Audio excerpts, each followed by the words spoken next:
I was wandering through the abandoned factory, the smell of rust and decay hanging heavy in the air. Shadows danced on the walls, and I could feel the weight of something lurking just out of sight.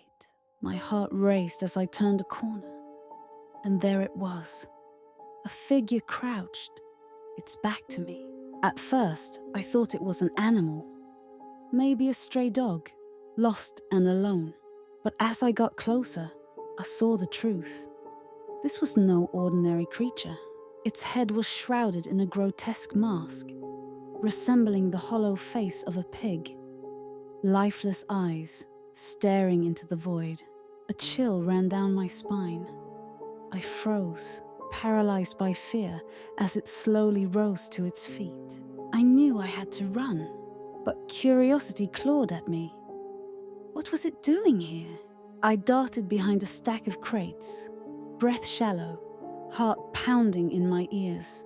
I peeked out just in time to see it move, fluidly, like a predator stalking its prey. It seemed to sense my presence, and I held my breath, praying it wouldn't find me. In that moment, I understood. I was not the hunter.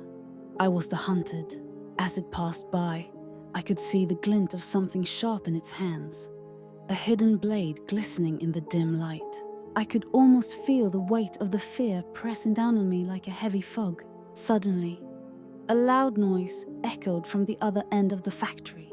The figure turned, its attention diverted. I took my chance, slipping out from my hiding spot, adrenaline coursing through my veins. I dashed down the corridor, my footsteps echoing against the cold concrete.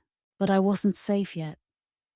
I could hear it behind me, the faint sound of its breath, heavy and deliberate. Every instinct screamed at me to keep running, but the labyrinth of the factory twisted and turned, leading me back to where it all began.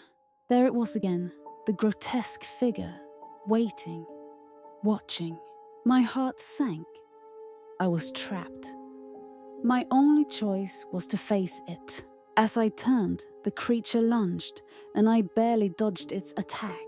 It was then I realized this was not just a game of survival. This was a twisted lesson. I felt the weight of despair settle in my chest. There was no escaping this. The factory was alive with the echoes of past horrors, and I was just another player in its cruel theater, destined to learn the most terrifying truth of all.